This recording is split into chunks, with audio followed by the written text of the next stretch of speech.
The streets of most of the world's cities are now lined with brand names that are the same, whether you're from Canada or Kazakhstan.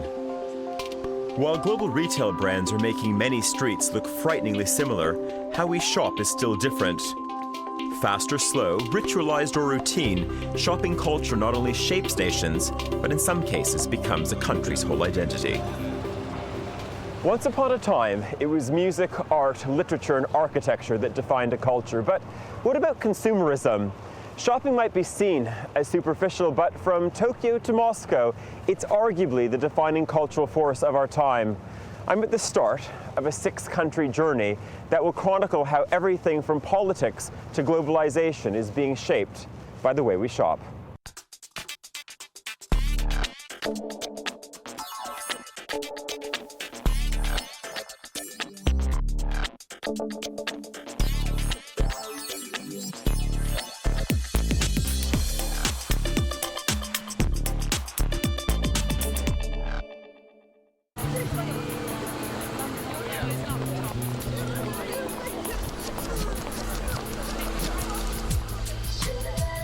Here in Moscow, it's a retail revolution rather than a good old-fashioned political one that's changing the way Russians see themselves.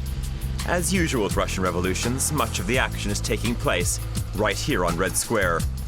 You only have to peek inside the old state department store GUM, opposite the Kremlin, to glimpse a new Russia unfolding before your eyes. Luxury is at the very heart of what's going on here. There's a devotion to opulence and grandeur that harks back to the Tsarist days. But less than 20 years after the fall of communism, the question is this: how far can new Russian consumer power drive this transitional society? And how quickly will it happen? Because here, the past is never very far behind you. Russia's experiment with consumerism is still less than 20 years old, yet it feels slightly odd to be walking along Red Square and seeing a bunch of luxury goods stores staring out at Lenin's tomb. We've come to Moscow because this city is at the heart of a retail revolution which is not only changing urban planning, but creating a whole new class system. The new Moscow is all about new money because there isn't really any old money here. Alia Nadoletskaya has been at the helm of Russian Vogue since its launch 7 years ago and has witnessed the emergence of new classes, like the oligarchs or Russian multimillionaires. There is this image of the Russian abroad, and you see them on Rodeo Drive, and they're going down Sloane Street, and they're skiing in Samoritz. Who are these new Russians? Can you sketch that oligarch and his wife? Well, let's put it this way. First of all, I think the word oligarch already is old-fashioned. It's like new Russians, new Russians. Who are new Russians? I'm new Russian, no? I am. And who is an oligarch? A person who's got 1 million or 20 million or 22 billion? What are we talking about? So let's talk very wealthy people who can afford to buy a house in Regent Street or off Stanhope Gardens or whatever. And yes, everyone is looking at them because they spend a lot of money. And whenever somebody, be it Arabs, some 10 years ago, Russians, spent so much money, they attract the attention immediately. Yes, they're there and they are spending money. Why? Because they love it and because they have it. Having it and loving it is the subject of one of Russia's best-selling novels by Oksana Robsky. She's not just an oligarch's wife, she's an oligarch's widow. Since her husband was assassinated, she only ever goes shopping with her bodyguard in tow.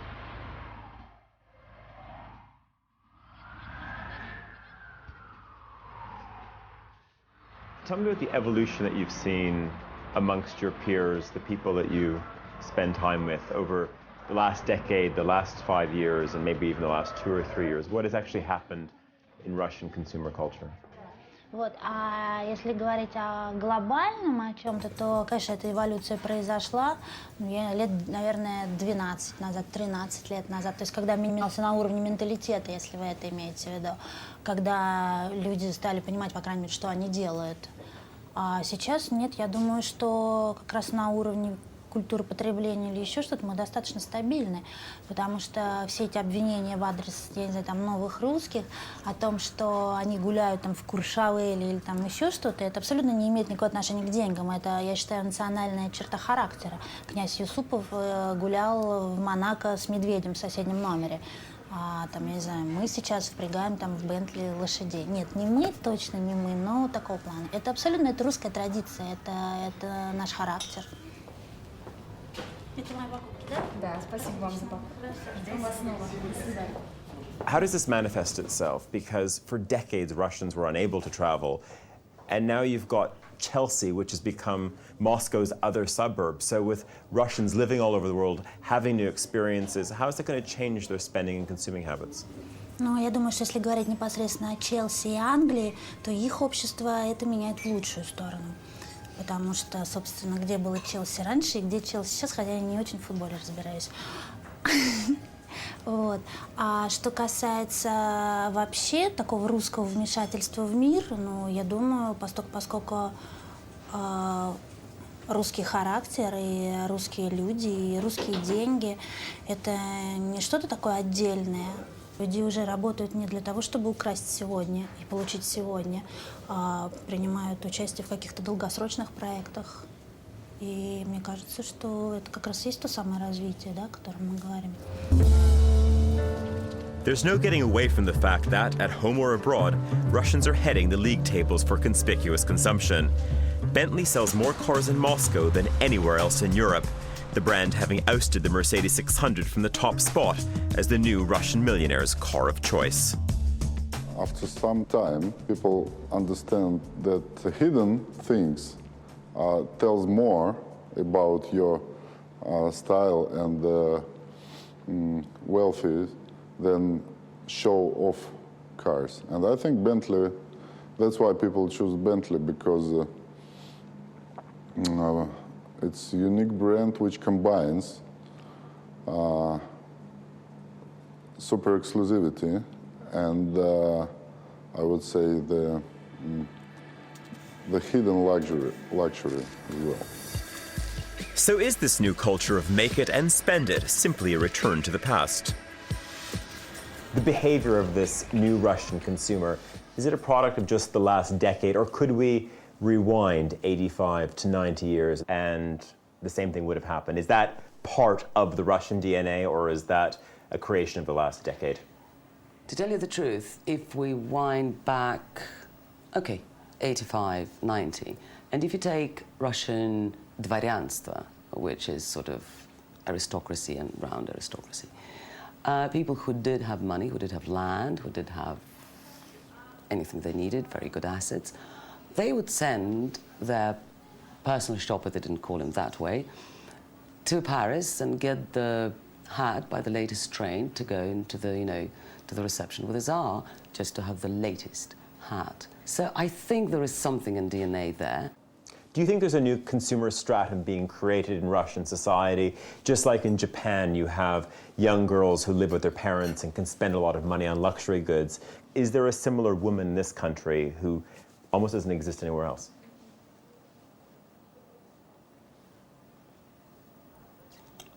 It's a tough question. I think in a certain way, in the year 2005, Russia is a bit in a transition. Let me explain. There was, say, some 3 years ago, this stratum of women who were either the wives or, the lovers of very, very rich people who could afford anything. And they've been talked about a lot. And I think at the moment we are going to a slightly different generation where, on the one hand, there are children of very rich people who are becoming more discerning in what they do and how they spend parents or family money. And on the other hand, there are very ambitious women who learned how to make money and how to earn it, be it a banker or some very talented stock exchange manager, whatever, who are beginning to shape up this new stratum. So at the moment, I think we're in transition.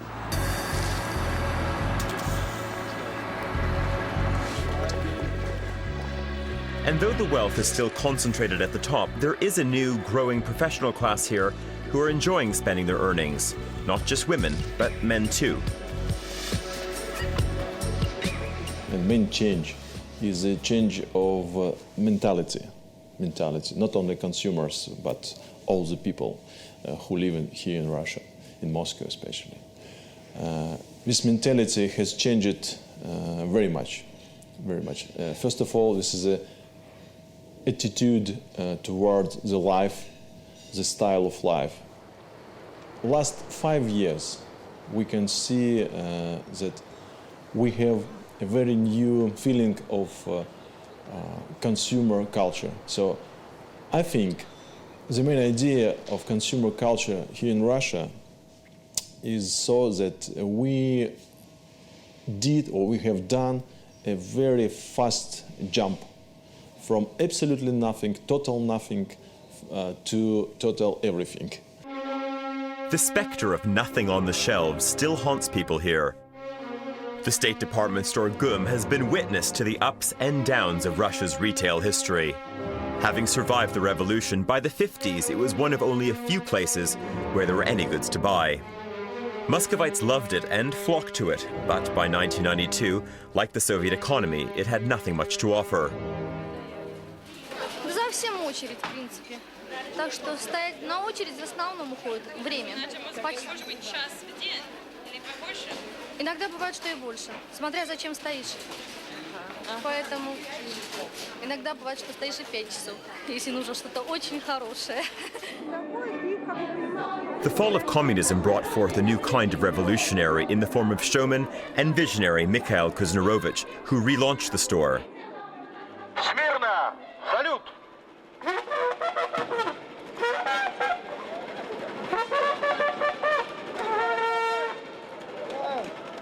But will it ever cater to the masses again? When you survey the retail scene in this country, is every level being addressed? Is every consumer being catered for, do you think? Here in GUM, on the Red Square, I want to work not only with Louis Vuitton or with Moschino. Not, I'm invited here Adidas, I'm invited here Zara, I'm invited here Accessorize or Monsoon, and I give this proposal. But those are still quite expensive brands. An Adidas standalone store or a Monsoon, those are still quite expensive stores for many Russians, no? And in England, in London, Monsoon is expensive. No. Somebody on the Red Square must to work, hard work, to go up level for all of these people who live in my country. And I will be happy then Monsoon store not will be expensive for the mass. I'm sure that our mass could be arrived in the level on the British, when Monsoon not any more expensive. How long is that timeline, do you think? A decade, 5 years?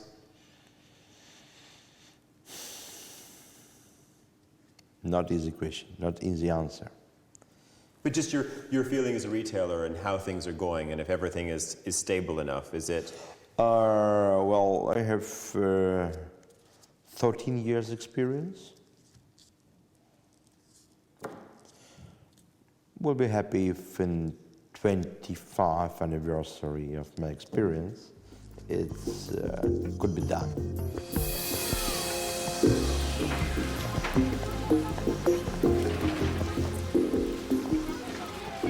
Moscow is a city of contrast, to say the least, and for many Muscovites, this type of shopping environment is typical of daily life, a collection of kiosks located around a major metro center. The mayor of the city has other plans, however. He'd like to make room for more mega malls, but locals have a different feeling, and they show little sign of moving away from this type of shopping environment. Like America, the opportunity for a mass market in Russia is enormous, so it's fascinating to see how potential players are approaching it. While there are now big supermarkets and out-of-town malls where international names like Zara and Marks & Spencer have set up shop, their clientele is not the same as it would be in France, Germany or the UK. Most lower and middle-income consumers just can't afford to take their rightful place in this new retail class system yet. Condé Nast publisher Robin Holt has lived in Moscow for the last 3 years. What makes the Russian consumer different from the Brit, the American, the French? I'll give you a for instance. In my office, I have 250 employees. The majority of those are young women. And I know that I have seen them. I'll be walking past, I see them at lunchtime, and I think, she had an apple yesterday, and she's having an apple today. And I'll go, are you only eating apples? And she'll go, duh. And I'll go, why? And she goes, because I've got my eye on a handbag that I want to buy. And they would rather not eat or go on a very restrictive diet than actually go without the fashion item that they want. Do you think there is that entrepreneurial spirit, though, in, let's say, fashion, to develop homegrown brands and let them flourish here and even take them overseas? I think there is that potential. The only thing I have to say about it, and we see it in the magazine business, is that whether you get the young people, and I'm now talking 18, 19, so if you say the majority of their life has been lived since perestroika, although they still have the influence of teachers, their schooling, their peers, their grandparents, but the majority of their life have been led with the anything's possible. And I hope that there will be a great industry, but it's a decade away, I would say, realistically. And that's if oil prices remain high, that's if the economy remains stable, that's if the desire to do this remains, that's if the dollar remains where it is or round about where it is. There's a lot of ifs in there. A lot of living for the day. Huge living for the day. Absolutely. And that's what, of course, is so exciting. That's why young people love to be here. This is, Dolce Vita, who cares? Let's go out till 3 a.m., 4 a.m., who cares? Making Russia fashionable again is closely linked with this country's self-image, and homegrown brands like this Bosco sports line is keying into a newly forged fondness for retro-inspired styling and patriotism. Я считаю, что, конечно, это естественно. Я и один из таких патриотических символов, что на одежде, нося такую одежду, я подчеркиваю, что я являюсь представителем данной страны. И вот патриотические какие-то нотки в человеке, в каждом, наоборот, просыпаются, что я непосредственно являюсь представителем сборной России. Внутри души всегда, когда бывают периоды такие, что вот только на патриотизме, на каких-то таких эмоциональных нотках мы добиваемся успехов. A new vitality is also changing the face of even the most traditional Russian institutions, like the Bolshoi Ballet. Igor Shapurin, Russia's leading young fashion designer who dresses the likes of Cher and Pink, has earned a reputation in Paris and Milan. Now he's back in Moscow and designing costumes and sets for the Bolshoi's latest production. Fashion might be his day job, but ballet is his passion. С одной точки зрения, у России хорошая позиция, она смотрит вперед. Потому что в своей истории она слишком многое пропустила. В своей истории в ее истории слишком много проскочило мимо. То, что, в принципе, в чем она должна была участвовать. И сейчас Россия пытается набирать эту же скорость. И пытается, по крайней мере, быть рядом с этими летающими объектами по миру. Это, с одной точки зрения, очень хорошо, потому что мы не оглядываемся и не очень хочется оглядываться на какие-то условности. С другой точки зрения, затрачиваемые усилия для некого правильного действия здесь в 2-3 раза больше, чем, например, в Европе. Shapurin's one of a handful of homegrown talents who have developed their businesses abroad and are now coming back to build bases in Moscow. He's just set up a new atelier where he's hoping to employ Russian seamstresses to produce his designs locally. This is a huge step forward in a society where craftsmanship had all but disappeared during the Soviet era. С одной точки зрения, русская индустрия моды развивается очень стремительно, большими темпами. С другой точки зрения, еще более стремительно развивается рынок появления в России западных топ-марок, которые, в принципе, заполнили все пространство. От люкса до одежды для среднего класса и также для, может быть, даже и не совсем имущих людей. И русская мода в какой-то степени наверное, во многом уже зажата в этой ситуации. Ибо экономически создавать здесь что-то новое сложно. Фэшн-индустрия — это некий новый сад, который только-только начинает расти. И, соответственно, ему бороться с фэшн-монстрами безумно тяжело.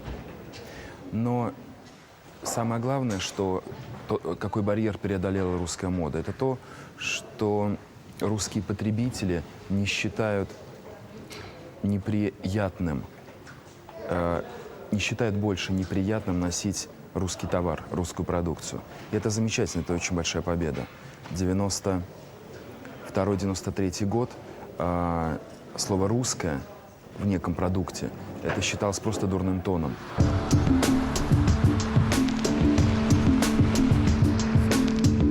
But this quest for individuality isn't just about how you look, it's about where you live as well. Maria Loginova, a resident of one of the many new developments outside the city, is taking me sightseeing. So maybe describe this area to me a little bit that we're in. Actually, it's Beverly Hills of Russia. In what way? The most rich and famous and prosperous live here. And so what happened? How has this area then evolved in the last 10 years or 15 years, I guess we should say? Dramatically. There is lots of new construction, a lot of wealthy people moved here because it's also quite a beautiful place. They called it before Russian Switzerland because of the landscape and pine trees. But now Russian Switzerland's become Beverly Hills. Yeah. Could you say that there is now a typical type of resident that lives here? Typical, it's what unite people who live here is the level of income, and that's it. You can have very many different people with the same level of income. Right. Huddled away behind high security walls, the wealthy residents of these compounds bring their own particular brand of siege mentality with them. This has to be one of the most extraordinary places I've ever seen. You can't see it right now, but there's security everywhere around us. And this is a typical oligarch's compound. And we could be in suburban Seattle or Atlanta if it snowed this much, or even Houston. And I'm not sure what these homes have to do with Russia, but they certainly look like they belong to a large U.S. housing development, which is just really amazing.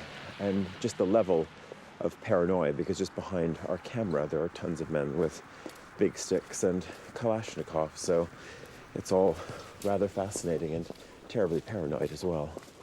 What's it like living in a compound? Would you say this type of compound living, do you think this is a symptom of volatile times, and that obviously security is a big issue in this country? Do you think, if you look ahead 10 years, 15 years, do you think the walls come down eventually? I hope so. Maybe 10 years. I don't know. Look at Latin America. They're having walls for quite a long time and they're not ready to put them down. So it can last for quite a while. But security, definitely, it's a very, very big issue here. If you look around, it feels quite American, not terribly Russian. I think we could be in a suburb of many U.S. cities. So is it quite a closed community, or do you have a good relationship? And is it, because I mean, sometimes you think about, oh, I live in a compound and everyone's friends, and it's sort of like an edition of Desperate Housewives or something. Do you prefer street life and to be in an urban environment, or does this suit you? I can't say that I like this very much. I prefer street life. I'm sometimes tired from the street life for Moscow because there are too many cars, too many crowds. It's much different from the Moscow I was growing up in, but still I prefer an open space rather than this. It's a very small world and you feel yourself in a fortress and you don't want your kids to be raised here. So it's a nice place for maybe for pensioners or for very small kids, but in between, maybe big city is better. So it's quite a closed compound, I would say, when people are not very eager to communicate with each other. Just along the road from Maria's estate, an equally extraordinary new development of designer shops is being built. Dubbed Luxury Village, it caters for her nouveau riche neighbours, a kind of en-suite luxury mall. I've often wondered why none of the world's great retail developers have ever managed to pull off the modernist suburban shopping experience, but I guess I had to come to Rubliovka to experience Luxury Village. It's been developed by Mercury, which is this country's biggest premium retail group. And what's curious about this project is that you feel like you're in Switzerland, but there's just a little bit too much bling. When you think about the consumer boom in Russia, you immediately think about fashion and accessories, watches and jewelry, but is the circle being rounded out now perhaps, where there is a focus on commissioning great architects, that there is an emphasis on interiors as well? Definitely. Interior design happened to be, I have to say, a bit late. They started with, I would say they would start with fashion and jewelry and so on, and now they're approaching lifestyle as well. I know that there's at least 20 overseas A-list interior designers and architects who are working in Russia and creating houses or apartments already here. And there is a good generation of new Russian architects who, start to apply their talents here properly. So I think we're getting there. Moscow, with its mix of new nostalgia and an old-fashioned sense of risk-taking, a living-for-today mentality, makes it an exciting, exhilarating, and frankly weird place to shop. For me, it's a living example of what's likely to happen in other emerging markets.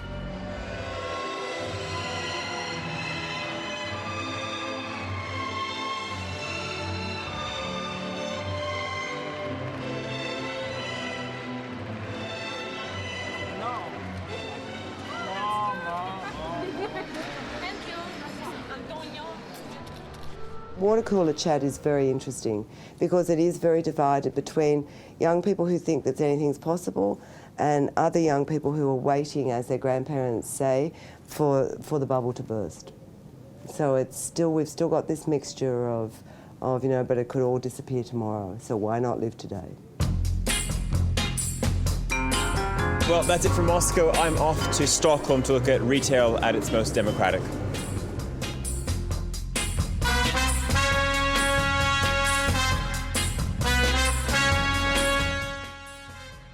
Stay with BBC4 as Tyler heads to Sweden to investigate how such a tiny country has managed to dominate the global retail scenes with brands like IKEA and H&M. That's next.